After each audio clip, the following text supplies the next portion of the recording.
आज संसद में मोदी सरकार पेश करेगी 2022-23 का बजट। वित्त मंत्री निर्मला सीतारमण चौथी बार पेश करेंगे आम बजट। बजट से पहले वित्त मंत्री निर्मला सीतारमण ने लोकसभा में आर्थिक सर्वे पेश किया। साल 2022-23 में विकास दर 8 से 8.5% रहने का अनुमान। देश में चौथी बार रिकॉर्ड जीएसटी कलेक्शन। जनवरी में 1.30 लाख करोड़ रहा कलेक्शन। वित्त मंत्रालय ने दी जानकारी। इस साल बजट सत्र कोरोना के चलते 2 चरणों में होगा। पहला चरण 1 फरवरी से 11 फरवरी के बीच और दूसरा चरण 14 मार्च से 8 अप्रैल के बीच होगा। कोविड प्रोटोकॉल के साथ चलेगी संसद की कार्यवाही। राज्यसभा की कार्यवाही 9 बजे से और लोकसभा की कार्यवाही शाम 4 बजे से शुरू होगी। सुबह 9 बजे नॉर्थ ब्लॉक के गेट नंबर 2 पर वित्त मंत्री निर्मला सीतारमण बजट टीम के साथ फोटो सेशन कराती नजर आएंगी। 9:35 पर राष्ट्रपति भवन जाएंगी। सुबह 10:10 पर संसद सत्र से पहले होगी केंद्रीय मंत्रिमंडल की बैठक। बजट पर कैबिनेट की मोहर के बाद सुबह 11 बजे पेश होगा बजट। बजट से पहले लोकसभा अध्यक्ष ओम बिरला ने बुलाई सर्वदलीय बैठक। विपक्ष के कई बड़े नेता बैठक में मौजूद रहे। पिछले साल की तरह इस साल भी केंद्रीय बजट पेपरलेस पेश किया जाएगा। वित्त मंत्री निर्मला सीतारमण सुबह के 11 बजे संसद में बजट पेश करेंगी। कोरोना के चलते इस साल बजट सत्र 2 चरणों में होगा। पहला चरण 1 फरवरी से 11 फरवरी के बीच, दूसरा चरण 14 मार्च से 8 अप्रैल के बीच। लोकसभा और राज्यसभा की कार्रवाई हर दिन 5 घंटे चलेगी। बजट सत्र के दौरान राज्यसभा की बैठक दिन के पहले हाफ और लोकसभा की बैठक दिन के दूसरे हाफ में होगी। बजट सत्र के दौरान कुल 29 बैठकें होंगी, जिसमें पहले चरण में 10 बैठक, दूसरे चरण में 19 बैठकें होंगी। राष्ट्रपति के अभिभाषण से पहले पीएम मोदी ने विपक्ष से अपील की, खुले मन से प्रगति के लिए चर्चा करने सभी सांसद। चुनाव अपनी जगह चलते रहते हैं, बजट सत्र को फलदायी बनाएं। चुनाव अपनी जगह पे हैं, वो चलते रहेंगे। इस बजट सत्र को जितना ज्यादा फलदायी बनाएंगे, आने वाला पूरा वर्ष एक बहुत बड़ा अवसर बनेगा। बजट सत्र में विपक्ष के मुद्दों पर बोले नेता प्रतिपक्ष मल्लिकार्जुन खड़गे। कहा, बजट सेशन में महंगाई, बेरोजगारी जैसे कई मुद्दे उठाएंगे। उत्तराखंड में बीजेपी आज से शुरू करेगी मेगा पोल कैंपेन। रैलियों को संबोधित करेंगे 3 मुख्यमंत्री। हरियाणा और हिमाचल के सीएम करेंगे चुनाव प्रचार। सीएम योगी आज मेरठ और गाजियाबाद का दौरा करेंगे। घर घर जाकर करेंगे जनसंपर्क। मतदाताओं से करेंगे संवाद। अपर्णा यादव आज रायबरेली में चुनाव प्रचार करेंगी। घर घर जाकर बीजेपी के लिए मांगेंगी समर्थन। यूपी के डिप्टी सीएम आज मेरठ में करेंगे चुनाव प्रचार। घर घर जाकर बीजेपी मतदाताओं से करेंगे संवाद। बीजेपी के लिए मांगेंगे समर्थन। ED joint director Rajeshwar Singh ने दिया इस्तीफा। बीजेपी में हो सकते हैं शामिल। सुल्तानपुर से लड़ सकते हैं विधानसभा चुनाव। पंजाब के सीएम चरणजीत सिंह चन्नी आज करेंगे नामांकन। चमकौर साहिब सीट से दाखिल करेंगे पर्चा। 4 फरवरी को नामांकन पत्र भरेंगे मुख्यमंत्री योगी आदित्यनाथ। गोरखपुर शहर विधानसभा सीट से मैदान में उतरेंगे सीएम। समाजवादी पार्टी के अध्यक्ष अखिलेश यादव ने दाखिल किया नामांकन। मैनपुरी की करहल सीट से भरा पर्चा। इस दौरान अखिलेश के साथ रामगोपाल यादव, तेजप्रताप यादव और सोहरन यादव मौजूद रहे। मैनपुरी के करहल से नामांकन के बाद अखिलेश यादव ने बीजेपी सरकार पर साधा निशाना। बोले, ऐतिहासिक परिणाम देगी जनता। अखिलेश यादव ने किसानों को लेकर भी बीजेपी पर कसा तंज। बोले, बीजेपी उम्मीदवार को किसान कभी भी माफ नहीं करेंगे। करहल से एसपी बघेल देंगे अखिलेश को टक्कर। बीजेपी ने एसपी बघेल को करहल से बनाया उम्मीदवार। केंद्रीय मंत्री एसपी बघेल ने किया नामांकन। पर्चा भरने के बाद रिपब्लिक टीवी से एसपी बघेल की एक्सक्लूसिव बातचीत। कहा, विकास के लिए आया हूं, अधूरे सपने पूरे होंगे। समाजवादी पार्टी अपने गढ़ से हारेगी। एसपी बघेल को उम्मीदवार बनाने पर यूपी के डिप्टी सीएम केशव प्रसाद मौर्य का बयान। एसपी बघेल के नाम के ऐलान को बताया रणनीति। कहा, करहल सीट पर प्रत्याशी के नाम को लेकर नहीं हुई कोई देरी। डिप्टी सीएम दिनेश शर्मा ने रिपब्लिक नेटवर्क से खास बातचीत की। विपक्ष पर साधा निशाना। कहा, विपक्ष के बड़े नेता चुनाव लड़ने से डर रहे हैं। बीजेपी सांसद महेश शर्मा ने बीजेपी की जीत का दावा किया। साथ ही अखिलेश पर साधा निशाना। कहा, अखिलेश यादव को कोई भी बीजेपी कार्यकर्ता हरा सकता है।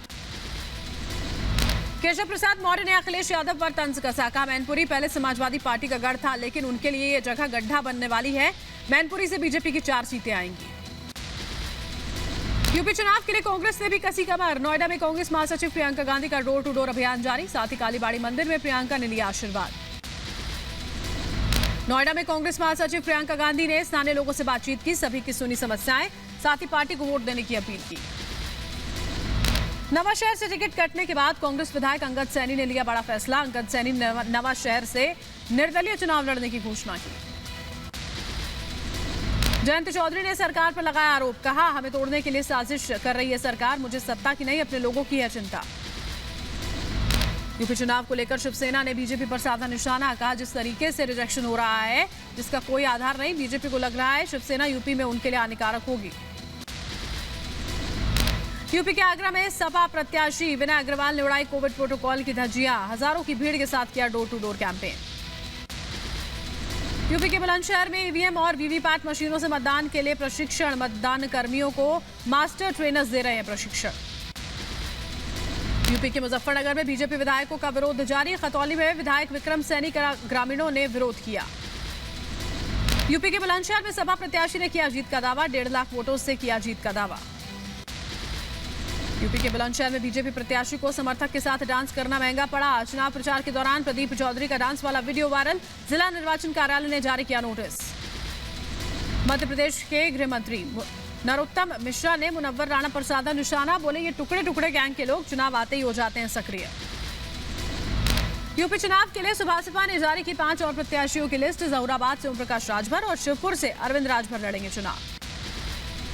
सीएम योगी के खिलाफ चुनाव लड़ने गोरखपुर पहुंचे चंद्रशेखर रावण ने बताया अपना चुनावी प्लान, सीएम योगी को दी चुनौती, कहा गोरखनाथ की ये धरती यहीं रहेंगे, इसे छोड़ेंगे नहीं।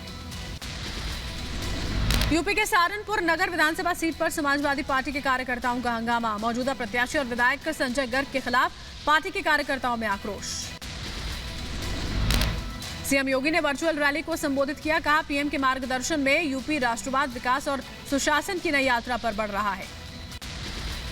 सीएम योगी ने सपा पर साधा निशाना, कहा समाजवादी सरकार में फैली थी अराजकता, सरकार के संरक्षण में बढ़ रहे थे माफिया। समाजवादी पार्टी पर सीएम योगी का हमला, कहा सपा की सरकार में जनता को सुविधाओं से वंचित रखते थे, सिर्फ सैफई का विकास होता था। मुजफ्फरनगर दंगे को लेकर अखिलेश पर हमलावर हुए सीएम योगी, का मुजफ्फरनगर के दंगे से सपा की टोपी रंगी है। विपक्ष पर प्रदेश को बर्बाद करने का लगा आरोप, का यूपी के खिलाफ सपा बसपा रच रही है षड्यंत्र, राम भक्तों पर गोली चलाने और दंगों में झोंकने का पाप किया गया। आगरा रैली में सीएम योगी का विपक्ष पर बुलडोजर अटैक, अपराधी माफिया सपा बसपा के प्रत्याशी जनता को धमका रहे, 10 मार्च को फिर बीजेपी की सरकार बनने के बाद फिर चलेगा बुलडोजर। मुख्यमंत्री चरणजीत सिंह चन्नी ने बरनाला के बदौड़ विधानसभा सीट से नामांकन किया। बदौड़ सीट से आपने लाभ सिंह, पंजाब लोक कांग्रेस ने धर्म सिंह फौजी और अकाली दल ने सतराम सिंह को उम्मीदवार बनाया है। सीएम चन्नी ने बदौड़ से चुनाव लड़ने की वजह बताई, कहा इस इलाके के कई जिले विकास के मामले में पिछड़े हैं, इस क्षेत्र के विकास के मिशन के साथ इस निर्वाचन क्षेत्र से चुनाव लड़ रहा हूं।